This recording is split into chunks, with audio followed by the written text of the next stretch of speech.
Hi, everyone. Welcome back to Current Affairs Unfiltered. I'm your host, Paige Fullman. So I know I'm releasing an episode right after I said that I wasn't going to release an episode this week, and I really meant it. I've been incredibly busy this week, and I just feel as though there might be a mole listening to this, and they heard me say that I was going to have a week of peace, and they decided to do some crazy stuff. I am recording this on Friday evening. It's about 10 p.m. Eastern right now. I'm not in my usual recording spot, so if you're watching my reels or whatever on Instagram and you're seeing that the background doesn't match, it's because I'm not in my home, and I'm recording this elsewhere because I feel like this needs to get out. I did have to go home and literally go pick up my mic because I originally recorded this episode using my AirPods and the audio quality was just so bad. And I was like, no, if I'm going to do this, I'm going to do it right. So that is why my background is not the same, and also why it's pitch black outside because it's the dead of night. But Donald Trump and his administration have decided to literally do clinically insane things and also set national security on fire. And here we are. I look insane. I feel insane.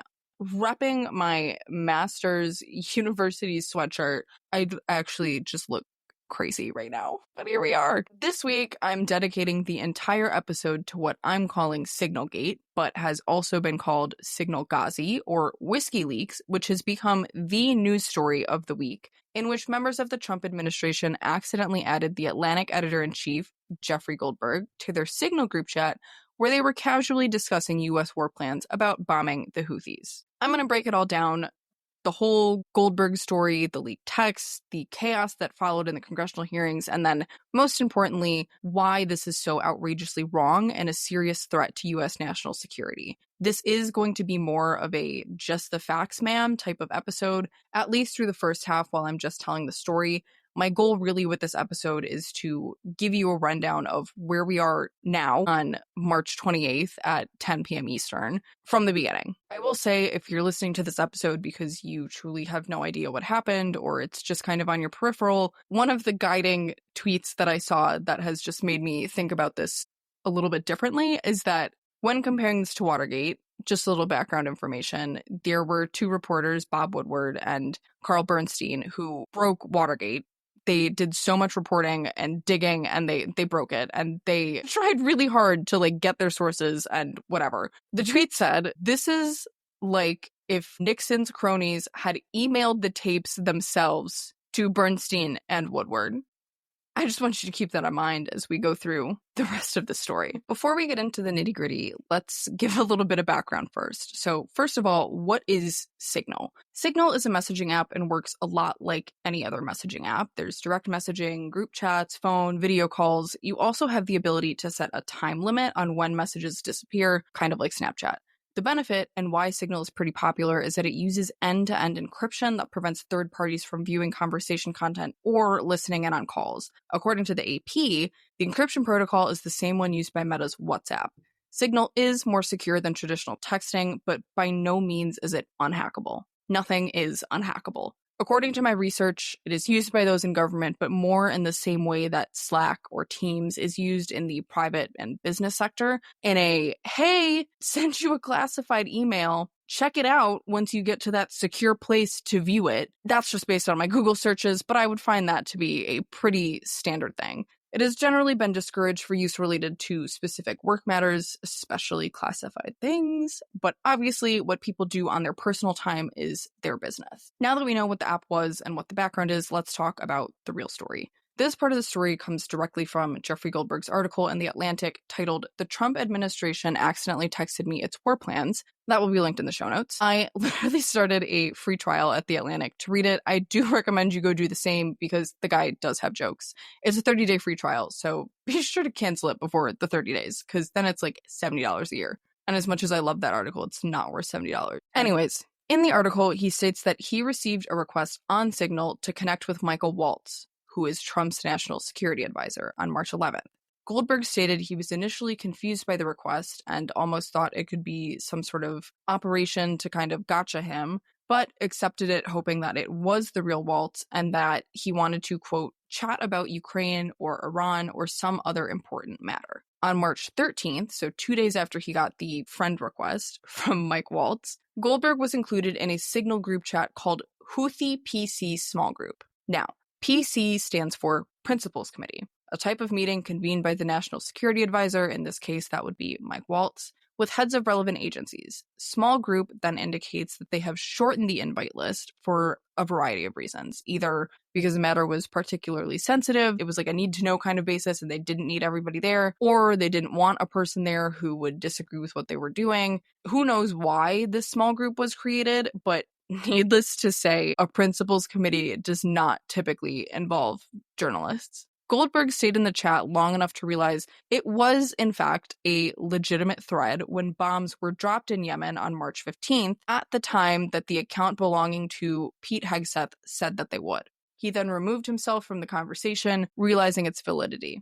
And if you're sitting there going, why would he do that? I would stay there. I would say this and that and this. The answer is that staying would probably be considered espionage and probably a crime. I wish he would have just said, hey guys, wrong number. I wish he would have said something, but when you leave a Signal chat, it says like so-and-so left the conversation. So I would actually love to know what their reaction was when they saw Jeffrey Goldberg left the conversation. Were they like, who is that guy? Or did somebody recognize him? I need to know. But they're being so like weird about this that I don't think we're ever going to get that answer. Anyways, before publishing his article on the 24th of March, Goldberg reached out to several members that were in the group chat asking, quote, is the Houthi PC small group a genuine Signal thread? Did they know that I was included in this group? Was I included on purpose? If not, who did they think I was? Did anyone realize who I was when I was added or when I removed myself from the group? Do senior Trump administration officials use Signal regularly for sensitive discussions? Do the officials believe that the use of such a channel could endanger American personnel? End quote. Brian Hughes, the spokesman for the NSC, responded, confirming the Signal group, saying, quote, this appears to be an authentic message chain, and we are reviewing how an inadvertent number was added to the chain. The thread is a demonstration of the deep and thoughtful policy coordination between senior officials. The ongoing success of the Houthi operation demonstrates that there were no threats to troops or national security.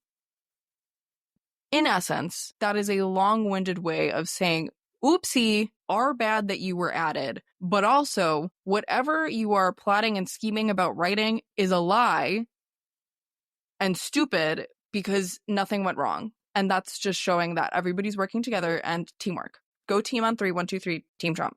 Okay, Brian, what a spin. Now I want to get into the chats. Goldberg initially included a few screen grabs in the original article from the 24th, and then once officials started lying to Congress and the press on the 25th, which we will get into in a bit, he released a follow-up article with more screenshots on the 26th. So I'm going to read everything that's been released chronologically and offer a little bit of commentary on what's concerning or not along the way. Here we go. For starters, Mike Waltz added Jeffrey Goldberg, and the disappearing time is set to a week.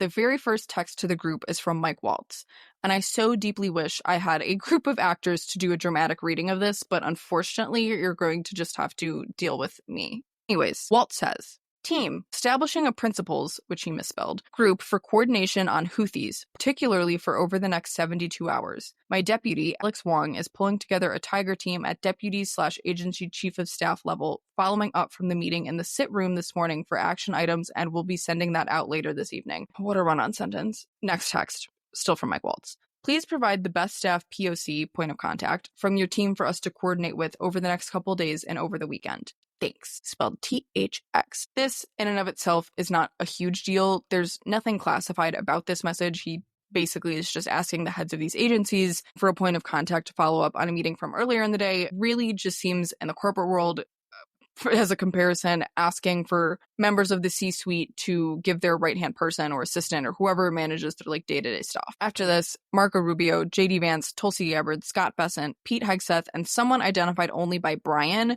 but identifies themselves as being from the NSC. Reporters are identifying that as Brian McCormick, but in my opinion, I feel like it could also be Hughes because of the fact that Hughes is the one that responded to Goldberg reaching out. I'm not sure. Regardless, Brian from the NSC.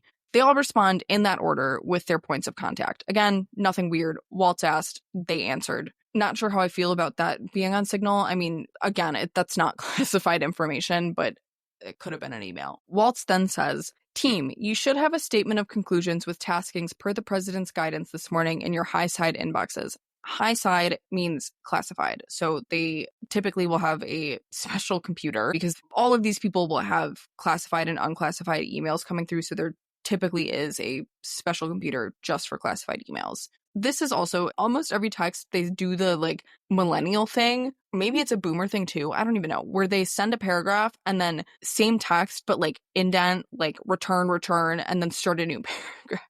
Anyways, he says, should be in your high side inboxes. Indent, new paragraph, same text, state and DOD.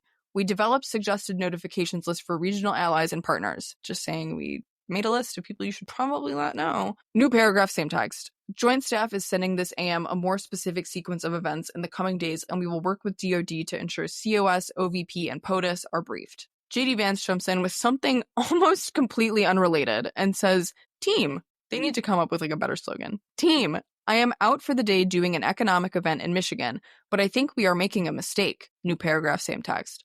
There is a real risk that the public doesn't understand this or why it's necessary.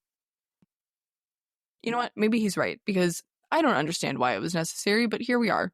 New paragraph, same text. There's a further risk that we see a moderate to severe spike in oil prices. New paragraph. I am willing to support the consensus of the team and keep these concerns to myself, but there is a strong argument for delaying this a month, doing the messaging work on why this matters, seeing where the economy is, etc. Now that third paragraph just kills me, because Vance has caught a lot of flack for going from never Trumper to his literal vice president. And this just shows that kind of rift, because he's saying Donnie just doesn't get it. He's too stupid, for lack of a better word, to understand that this is working in opposition to his messaging. Anyways, then somebody identified as Joe Kent, who is the same name as the person who is nominated to be the director of the National Counterterrorism Center, but has not been confirmed, responds with, there is nothing time-sensitive driving the timeline. We'll have the exact same options in a month. New paragraph. The Israelis will likely take strikes and therefore ask us for more support to replenish whatever they use against the Houthis, but that's a minor factor. New paragraph. I will send you the unclassed data we pulled on BAM shipping. Now, there is literally no way that he has a security clearance without being confirmed. If it is the same Joe Kent as the one that has been nominated, that's a problem, I think. As far as my Google searching went, I don't think he is holding a position right now that gives him access to this type of information, but I don't know. If it's not the same Joe Kent, then I'd love to know who this Joe Kent is. Now, John Ratcliffe, who's the CIA director, responds and says, from CIA perspective, we are mobilizing assets to support now, but a delay would not negatively impact us, and additional time would be used to identify better starting points for coverage on Houthi leadership. Then, Pete Hegseth responds. He says, this is a long one, VP, indent, next paragraph. I understand your concerns and fully support you raising with POTUS. Important considerations, most of which are tough to know how they play out, parentheses, economy, Ukraine peace, Gaza, etc. I think messaging is going to be tough no matter what. Nobody knows who the Houthis are, which is why we would need to stay focused on 1, Biden failed, and 2, Iran funded. The funniest part to me in that first chunk of the message is nobody knows who they are, but if we just say Biden failed at, doing whatever to them, we'll win the hearts and minds of the American public. Okay. Anyways, next paragraph. Waiting a few weeks or a month does not fundamentally change the calculus. 2 immediate risks on waiting. 1, this leaks and we look indecisive. 2, Israel takes inaction first, or Gaza's ceasefire falls apart, and we don't get to start this on our own terms. We can manage both. New paragraph. We are prepared to execute, and if I had final go or no-go vote, I believe we should. This not about the Houthis. I see it as 2 things. 1, restoring freedom of navigation, a core national interest, and 2, reestablish deterrence, which Biden cratered. New text, still from Hegseth. But we can easily pause, and if we do, I will do all we can to enforce 100% OPSEC, operational security. I welcome other thoughts. Mike Waltz then responds with a bunch of trade figures, and I'm gonna be honest, this text makes literally no sense. When I recorded this episode the first time, I struggled so hard to read this message. I'm gonna read it as it's written, but please understand that the cadence in which I'm speaking is the way that he wrote it. That's not me. The text says, The trade figures we have are 15% of global and 30% of container. It's difficult to break that down to US specific because much of the container either going through the Red Sea still or around the Cape of Good Hope, our components going to Europe that turns into manufactured goods for transatlantic trade to the United States. New paragraph. Whether we pull the plug or not today, European navies do not have the capability to defend against the types of sophisticated anti-ship cruise missiles and drones the Houthis are now using. So whether it's now or several weeks from now, it will have to be the United States that reopens these shipping lanes. Per the president's request, we are working with DoD and state to determine how to compile the cost associated and levy them on the Europeans. That first paragraph was a doozy. I don't really know what he was trying to say. I think instead of our, it should have said our, but that first sentence makes no sense. I can't even decipher it. At this point, Waltz adds somebody identified as SM to the chat. That may or may not be Stephen Miller, the White House Deputy Chief of Staff for Policy and one of Trump's most trusted aides. Then Mike Waltz responds again. Reading this as written, it says, as we stated in the first PC, Principals Committee, we have a fundamental decision of allowing the sea lanes to remain closed or to reopen them now or later. We are the only ones with the capability, unfortunately. New paragraph. From a messaging standpoint, we absolutely add this two of horribles on why the Europeans must invest in their defense. No idea what that means again. He had to have been either having a stroke or walking and typing. You know, I know that one's difficult. I don't know. Essentially, what I think he's saying is that we need to figure out a way to message this to be that Europe needs to take care of itself, which that's been their message for a while. So I guess that makes sense, but I don't know what the rest of this means. JD Vance now responds and says, at Pete Hegseth, if you think we should do it, let's go. New paragraph. I just hate bailing Europe out again. New text, still from JD Vance. Let's just make sure our messaging is tight here. And if there are things we can do up front to minimize risk to Saudi oil facilities, we should do it.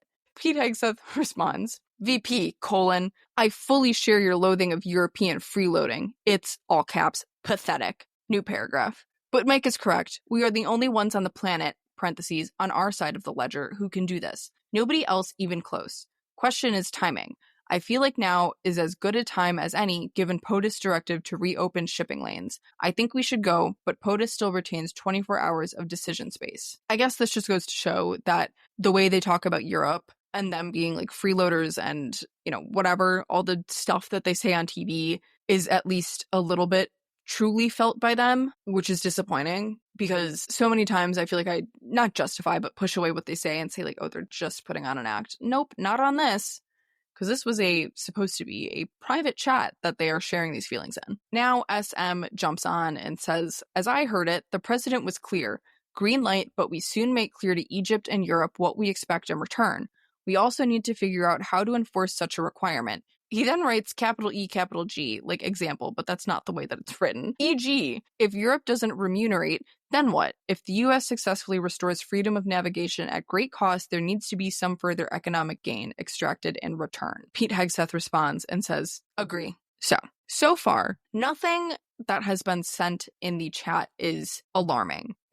They should not, in my opinion, be discussing this on Signal, because it is a work matter and that's generally like frowned upon. But most of the conversation has been pretty boring, pretty run-of-the-mill, just ironing out some details, getting some points of contact and light bickering and banter. Awesome, right? Guess who ruins it? Pete Hegseth, who sends a double text the next morning and says, all caps, I really suggest you go look this text up. There's so much caps in this. All caps. Team update, time now. 11:44 ET. Weather is favorable. Just confirmed with CENTCOM we are go for mission launch. 12:15 ET. F-18's launch, parentheses, first strike package. 13:45. That means 1:45 for everybody that was cool and normal in high school. Trigger-based F-18 first strike window starts, parentheses, target terrorist is at his known location, so should be on time. Also, strike drones launch, parentheses, MQ-9s. 14:10, more F-18s launch, parentheses, second strike package. 14:15, strike drones on target, parentheses, all caps. This is when the first bombs will definitely drop, pending earlier, quote, trigger-based targets, parentheses. 1536, F-18 second strike starts. Also, first sea-based Tomahawks launched. New text, all caps. More to follow, parentheses, per timeline. We are currently clean on AppSec.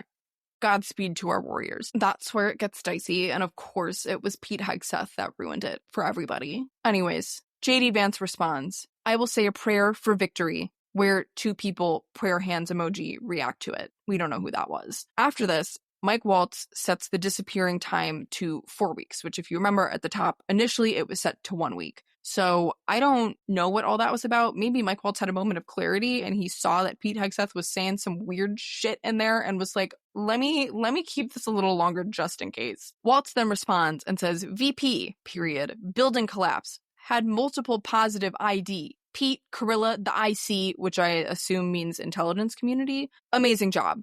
JD Vance responds, what? Question mark. Waltz says, typing too fast. The first target, their top missile guy, we had positive ID of him walking into his girlfriend's building, and it's now collapsed. Somebody, I assume JD Vance, thumbs up the message. JD Vance then responds, excellent. John Ratcliffe says, a good start. Mike Waltz then responds, fist emoji, American flag emoji, fire emoji. Now, based on this conversation, it sounds like somebody else should be coming in with those emojis. I'm not sure what he's reacting like that to. I don't know. Anyways, Marco Rubio then jumps in and says, good job, Pete, and your team. Waltz says, the team in MAL did a good job as well. SM says, great work all. Powerful start. Pete Hegseth says, CENTCOM was/is on point. Great job all. More strikes ongoing for hours tonight and we'll provide full initial report tomorrow, but on time, on target, and good readouts so far. Now, Susie Wiles jumps in. She's Trump's chief of staff, and she says, kudos to all, most particularly those in theater and CENTCOM. Really great. God bless. Then Steve Witkoff responds, prayer hands, flex bicep, American flag, American flag. Susie Wiles and Steve Witkoff have been in the chat the entire time. They were just staying silent. And Steve Witkoff obviously came in with the best possible line he ever could, which was prayer hands, flex bicep, American flag, American flag. Anyways, after this, Tulsi Gabbard responds, great work and effects. At this point, we are to, I guess, assume that Goldberg left the chat because at this point, it's pretty obvious that it was real. But this is all of the messages that have been released to the public so far by Goldberg. He has made it clear that there is more, including the name of an undercover agent, which was sent in the group chat. That's not good either. That is certainly classified. But he, of course, is showing integrity and not releasing that message, as he shouldn't. Now, when the article and first round of texts were released, Congress immediately hauled the assumed perpetrators in to answer questions, which good for them, I suppose, doing something, because, they haven't really been doing much recently. Pete Hegseth immediately got in front of reporters and said, and keep in mind, this was before the full text was out, and the second round of text is the one that included that full, bombing plan with all the caps in it. But anyways, before that was released, Pete Hegseth says to reporters, quote, nobody was texting war plans, and that's all I have to say about that, which, in my opinion, then forced Goldberg's hand in releasing more texts to show he was not lying. Because if you don't consider that crazy all caps text with the specific planes and times to be war plans, I'm not sure what it is. I'm just not sure. Then, in front of Congress, Tulsi Gabbard, again, before the full text were out, said there was no classified material in the chat. I'd argue that that's not true. She also tried to say she couldn't recall if she was in this group chat, to which Goldberg released the images showing her responding, as well as a full list of the people that were in the chat. Oh, Tulsi. She should know a thing or two about, doing bad things. Arguably, their biggest mistake in all of this was effing around and thinking that they wouldn't find out, because Goldberg just responded with more information that proved that they were lying. Ratcliffe covered his own butt in his congressional hearing, saying that his messages were permissible, which, in his defense, I think he's kind of right. The only thing he really said was from the CIA perspective, which is literally his job to do, is to give the CIA perspective. There's not much he said that was of note. Generally, though, they lied in front of Congress over and over and over again. Now, onto the question of classified or not classified. Generally, bombing places and various missions are classified at the very least until the mission is finished. Releasing any sort of information or talking on unsecured channels about it prior to when it happens is not okay. That's like if somebody on the mission called their wife or husband, I don't know who was on the mission, called their wife or husband and said, "Hi, honey, I'm about to get on my plane and I'm going to go bomb the Houthis and reopen the shipping lanes." Immediately fired. They would be immediately fired. No questions asked. You can't just say what the moves of the military are to anybody. Not on the phone, on the base, not through your Signal group chat. It doesn't work that way. This does seem to be like Trump's same defense that he used when he had the little stolen documents issue where he was like, "But I declassified them." That's not how that works. That's not how that works. He acts as if he just looks at a document and goes, "This is unclassified now." And then all of a sudden it's unclassified. I don't know. Anyways, there's a lot of blame being thrown at Mike Waltz for adding Goldberg in the first place, which obviously that's an issue. I would argue that the bigger issue is Hegseth, who took it from a friendly, "Hey, send contact info," to escalating it to who, what, when, where, and why of this bombing, which was no doubt classified before it happened. And also, like, generally, like, think of Osama bin Laden. Obviously, that was classified before it went down. But because it was so integral and important, Obama immediately got in front of cameras and was like, "Hey, guys, we killed Osama bin Laden. Please clap." And everybody clapped. So if this was such a big deal, it would have eventually become unclassified. But, like, I don't know. The whole saying, like, "Oh, it wasn't even classified to begin with," is such BS and such, like, ass-covering behavior. And at this point, there's actual Republicans like Tomi Lahren, and for a minute, Laura Loomer had a moment of clarity, but she's quickly rolled that back. But anyways, Tomi Lahren, whatever her name is, was saying, okay, just admit that this was wrong. Admit that you messed up, and let's build from there, okay? Whatever. Moving on to why this matters. Why should you care? Why should you care that the messages about bombing a terrorist group so far away matter to you? First of all, the blatant exposure of sensitive information to people that shouldn't have it. The most obvious risk is that U.S. war plans, which are arguably the most classified and sensitive information, were discussed in a private Signal group chat. Signal is encrypted, yes, but the fact that members of the Trump administration were casually discussing war plans over a group chat rather than through secure, monitored government channels is a glaring violation of security protocols. Adding Jeffrey Goldberg, a journalist, to the chat, even if it was by accident, which I'm assuming it was, exposed classified information to someone who was never cleared to see it. And like I said at the top, nothing is unhackable. And we did later find out that Steve Witkoff, at the time that these messages were being sent, was in Russia. A lot of times when you fly on Air Force One, they'll make you leave your phones on board so that they can't hack that ish as you're walking by. Steve Witkoff was in Russia. You think Putin wasn't trying to get in that phone? Be so honest. Second thing is the lack of oversight and accountability for what was said in that Signal thread. National security decisions, especially those involving war plans and bombing, should be discussed within a chain of command where they are documented, overseen, and scrutinized by relevant agencies. I do think there was more than just this group chat. We heard it a couple times in people's messages saying, "Oh, it's in your high side inbox," or "They're sending this out later this morning." However, this group chat indicates a kind of shadow decision-making process where no one can hold them accountable or even verify the accuracy of the information being shared. Additionally, the Presidential Records Act of 1978 mandates that all communications involving the president and senior White House officials, which this group of people would be, related to official duties, which this was, must be preserved. This includes emails, memos, meeting notes, any records that document decision-making processes. Using Signal, which automatically deletes messages, first out 1 week, and then Mike Waltz so kindly made it 4 weeks, blatantly violates this requirement.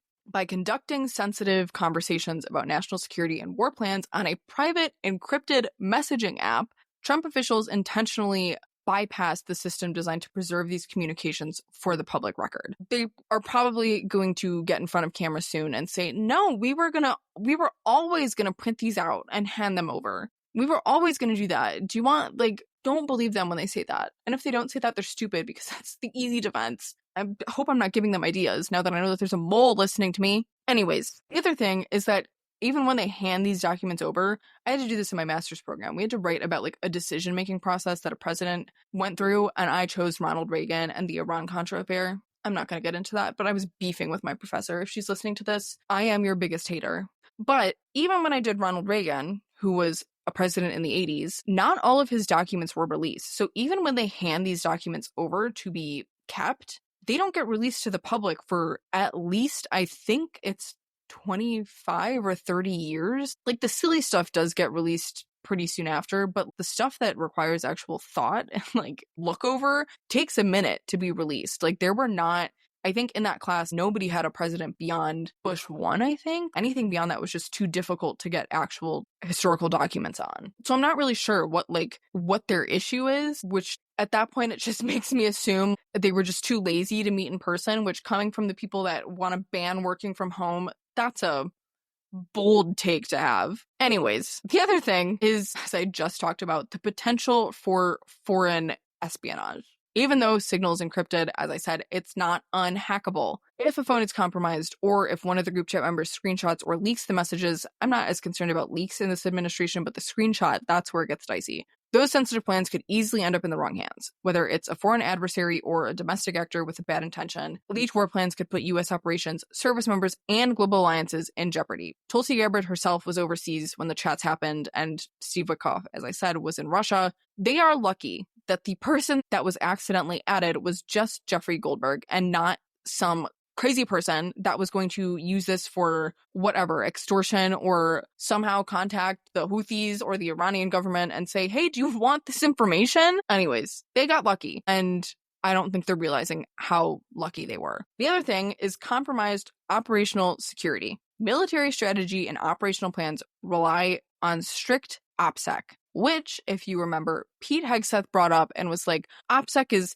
clean and awesome and it's great. The irony of saying that the OPSEC is great while simultaneously sending the plans into an unsecured chat is hilarious. And I don't think he realizes just how funny it is. But OPSEC ensures the safety of troops. You don't tell anybody, you keep it a tight, small crowd so that these operations can be carried out without a hitch and without anybody knowing what's going on. Additionally, this can risk exposing vulnerabilities and strategies that adversaries can then exploit. This is quite literally the textbook example of poor information security that weakens national defense. The other thing that makes this scary is the precedent for future misuse. Former Biden officials have come out and said, we were not supposed to have Signal, we didn't use Signal. Who knows if that's true? But now that the Trump administration has been caught using Signal and caught using it to communicate this level of information, it's going to normalize it going forward. And also normalize reckless communication practices.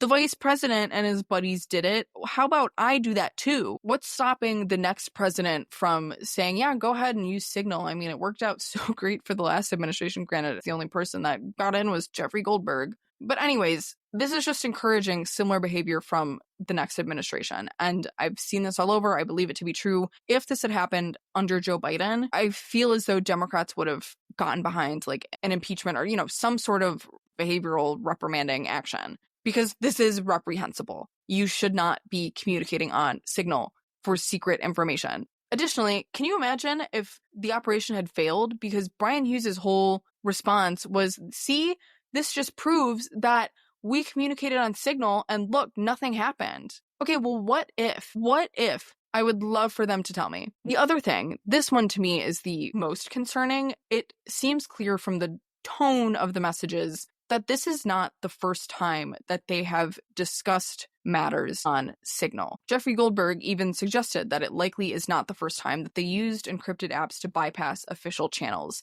Given their well-documented history of avoiding transparency, Signal likely seems to be a routine tool for conducting sensitive conversations without leaving a paper trail. The casualness of adding a journalist to the group chat highlights a pattern of secrecy that undermines the Presidential Record Act and raises serious concerns about what other critical decisions may have been hidden from public scrutiny. now and in the future. This was not the first time that they've used Signal. This is just the first time that they got caught. Now, just to wrap everything up, this, like I said, there seems to be a lot of blame going around. The funniest part was Mike Wald saying, we're trying to figure out who added him to the group chat. Mike, it was you. Mike, you added him to the group chat. Anyways, nobody has been fired yet, which isn't a good sign when Trump's first administration was firing people left and right and firing people on TV and not even giving them notice that they'd been fired. So my guess is going to be that there's not going to be much that comes out of it. Democrats, of course, don't have control of the House or the Senate, so there will be no accountability that way. And I doubt that Trump's DOJ is going after anyone. I did read something earlier today about a judge wanting to know more, but I didn't really understand. I should read up on that. Maybe there'll be more information before this gets posted. But a judge had said something about like wanting to know more, but I'm not sure what had prompted that. Like if somebody had sued for something, like I'm not a law expert, so don't come for me on that front. But I do ultimately think that this is going to end up being a nothing burger. I wish it wasn't, but that's the hand that we have right now. I do think that Democrats need to capitalize on this and beat it into everybody's head that this was not right. This was not safe. This is not protecting our troops. This is not protecting America. And they need to use that in 2026. And then, especially if somebody in that group chat runs for president in 2028, they need to use it then too. When JD Vance gets on that debate stage and says that he loves the troops and says that he loves national security, you gotta hit him with the remember when you were in that group chat on Signal and directly threatened the lives of our troops and U.S. national security? Anyways, this was such a mess up and blatant disregard for the rules, but that is so to be expected by Donald Trump and his administration. It makes me really angry that I don't think that anything is going to come of this. Somebody needs to be punished, whether it is being fired or arrested, but I just don't really see that happening. And Donald Trump is keeping his lips sealed as of now as to what the plan is with that. Unfortunately, Fox News and other right-wing kind of outlets are not covering this. I did see a couple of Republican responses on Twitter being like, this is a nothing burger. This is meant to destroy Trump. Okay, yeah, because it should destroy him because it was bad. What they did was objectively bad and not good. And it's okay to admit that his administration messed up. It's okay to admit that they did something bad that threatened American lives, and that just right over their head means nothing to them. Like I said, I'll link both the March 24th and the March 26th article in the show notes, and I do encourage you to go read them. The screenshots of all the texts are pretty publicly available. They've been posted, elsewhere on BBC and CNN. I saw them specifically on, but many news articles have taken them for their own use. So those are pretty accessible. But Goldberg does tell a pretty good story and gives a lot of good background information on who the Houthis are and why this conversation mattered. I can see why he's the editor-in-chief. But yeah, he's also been doing a round of podcasts and stuff to clear his name and I think that's a good move given where the Trump administration is at in terms of slandering reporters and saying that they're illegal. So I think he's doing a good job at kind of keeping up and rolling with the punches. And Jeffrey Goldberg, if you're listening to this, keep going. Keep up the good fight. Anyways, that is all I have. So I will see you guys next week. I will have a guest. I'm not really sure who it's going to be. I have 3 recordings scheduled next week. So it's just going to be whichever episode gets done first and or appears to be the most timely with whatever happens in the next week. If you enjoyed today's episode, don't forget to follow, leave a review, or share it with somebody who could use this information. And as always, if you have questions, topic suggestions, or you just want to say hi, you can find me on social media at Current Affairs Unfiltered Pod on Instagram, or send me an email at currentaffairs.unfilteredpod@gmail.com. I'd love to hear from you. Keep asking questions, stay engaged, and don't add journalists to your war group chat. I'll see you guys next week.